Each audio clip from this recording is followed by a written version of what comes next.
On connaît tous le point culminant de notre planète. Mais est-ce que vous avez déjà entendu parler du point le plus profond ?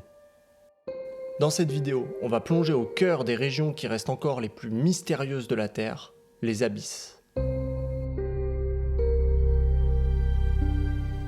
Ce fameux point qui est supposé être le plus profond, il se trouve dans la spectaculaire fosse des Mariannes. Et vous savez quoi ?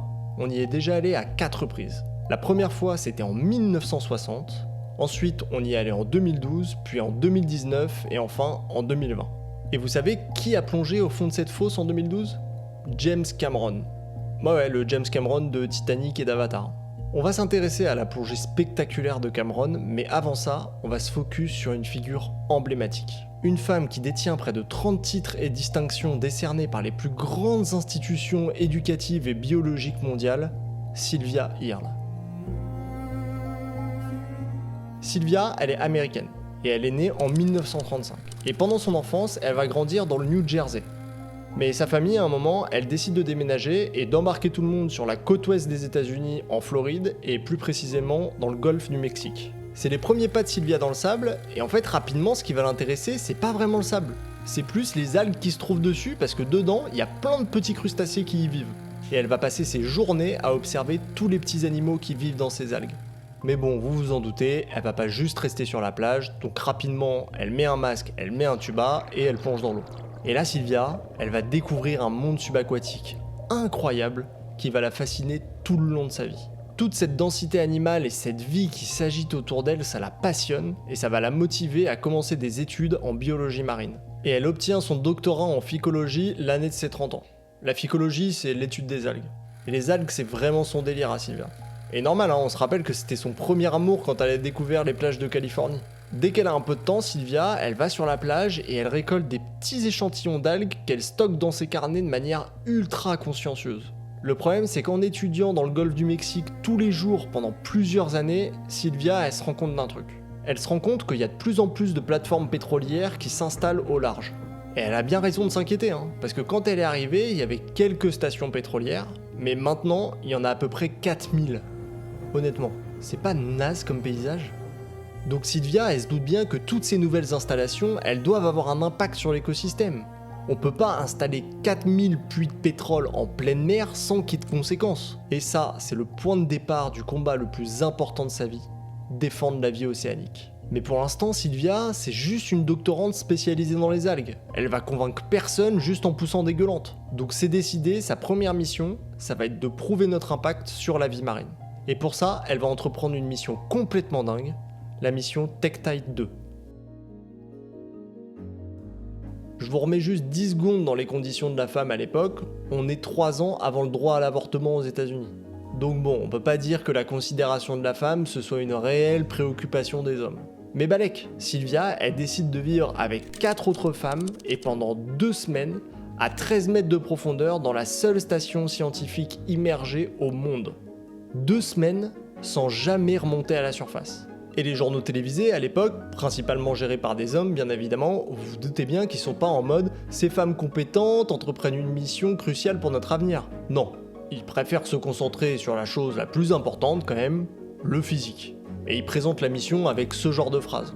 Comble de l'ironie, ces aquanautes ne sont pas des hommes d'une endurance extraordinaire, mais 5 jolies jeunes femmes, les premières véritables sirènes. Voilà, c'est ça les gars. Bref, Sylvia, elle s'en fout puisqu'elle est en train d'installer les bases de sa légende. 13 mètres de profondeur, ça paraît pas énorme pour construire une légende quand même, mais en fait, ces 5 chercheuses, en 2 semaines, elles vont réaliser l'équivalent de 2 ans de recherche. Et pendant ces 2 semaines, elles vont analyser l'impact des activités humaines sur les récifs coralliens et observer les relations symbiotiques entre les différentes espèces animales et végétales. Et comme vous en doutez, les conclusions, elles sont assez claires. Les récifs coralliens, ils prennent bien cher.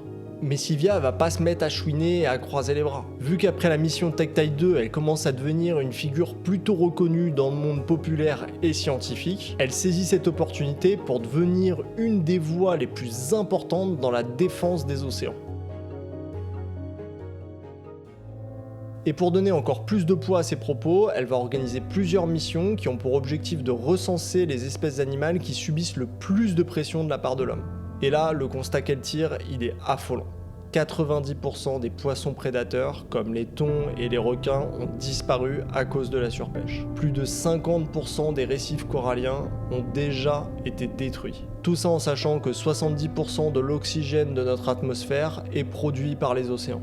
Et là, c'est le moment où elle réalise qu'elle doit absolument faire de son activité de lanceuse d'alerte sa priorité numéro 1. Mais elle continue à plonger quand même. Et elle va aussi être une précurseuse, je sais pas, elle va aussi être pionnière en la matière de technologie pour les engins submersibles, puisqu'elle va co-créer plusieurs machines dans le but d'étudier les fonds marins. D'ailleurs, ce qui lui a donné envie de s'investir dans ce genre de projet, c'est la plongée qu'elle a fait 2 ans avant la mission Tektite 2 avec la combinaison Deep Diver. Et cette combinaison, elle ressemblait à ça. Pour ceux qui ont fait Subnautica, c'est clairement le Pound. Pendant cette expédition avec le Pound, elle a plongé à 365 mètres de profondeur et elle a recueilli des échantillons ultra précieux pour les biologistes du monde entier. Et c'est à partir de ces profondeurs-là qu'on peut commencer à rencontrer des calmars géants qui peuvent mesurer jusqu'à 13 mètres de long. Et pour info, les calmars, comme tous les autres céphalopodes, ils possèdent un bec. Comme les oiseaux en fait, mais fait d'une autre matière.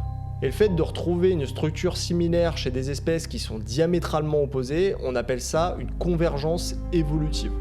Et il y a plein d'autres exemples qu'on pourrait citer, mais là on va se refocus sur Sylvia. Après son excursion avec le Pound, elle va pas s'arrêter là, puisque 11 ans après, elle va plonger avec l'Aluminote à 457 mètres de profondeur. Et encore 7 ans après, elle va se rendre à 1000 mètres sous le niveau de la mer. À ce niveau de profondeur, on commence à pouvoir observer des espèces qu'on n'a pas vraiment l'habitude de voir, comme le vampire des abysses par exemple. C'est un céphalopode aussi comme les calmars, et lui il a la particularité d'avoir ces nageoires là, qui lui donnent un petit air de Dumbo. Mais l'espèce qui ressemble plus à Dumbo, c'est elle. Le Grimpotheusis. C'est grave mime en vrai. Allez, un petit dernier avant de repartir sur l'histoire de Sylvia, je vous présente le poisson limace. Lui, il peut vivre jusqu'à 8000 mètres de profondeur. Et il a un corps gélatineux avec une structure osseuse ultra minimaliste pour résister à la pression.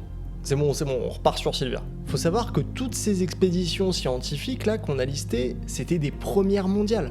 Jamais on avait plongé aussi profond dans l'unique but d'étudier. Mais c'était pas des records. Parce qu'il y a quelques années, il y a une expédition qui était complètement dingue. Mais on va mettre ce sujet ici et on en reparle juste après.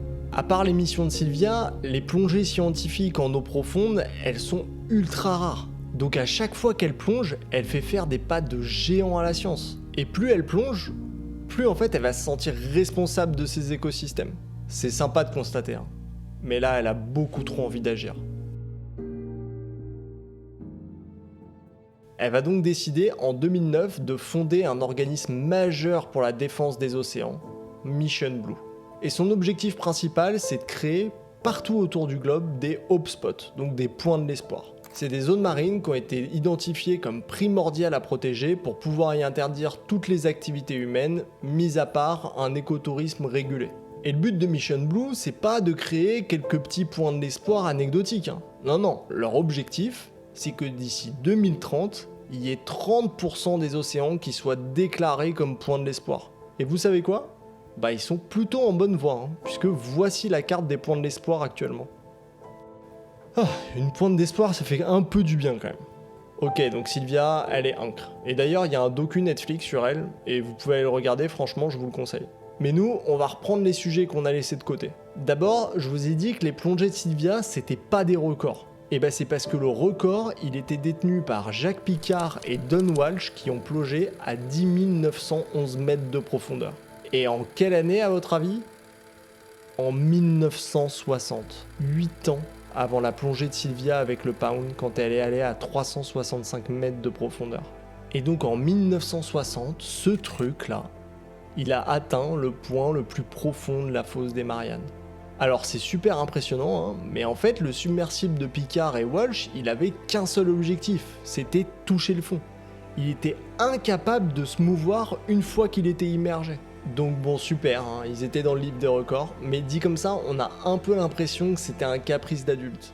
Alors qu'en réalité, grâce à eux, on a vachement évolué dans notre compréhension et dans les technologies des submersibles. Et surtout, ils ont prouvé que c'était possible de tenir la pression à cette profondeur.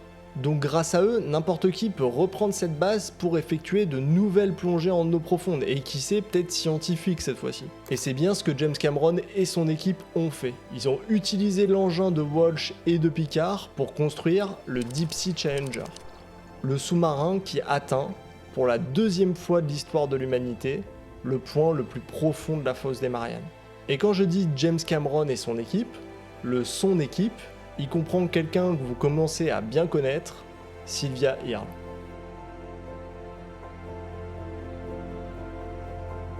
J'espère que cette vidéo vous aura plu. Elle était un peu moins directement axée autour des animaux, mais je voulais absolument vous parler de cette femme incroyable. Donc si vous avez aimé, n'hésitez pas à liker et à vous abonner à la chaîne. À bientôt!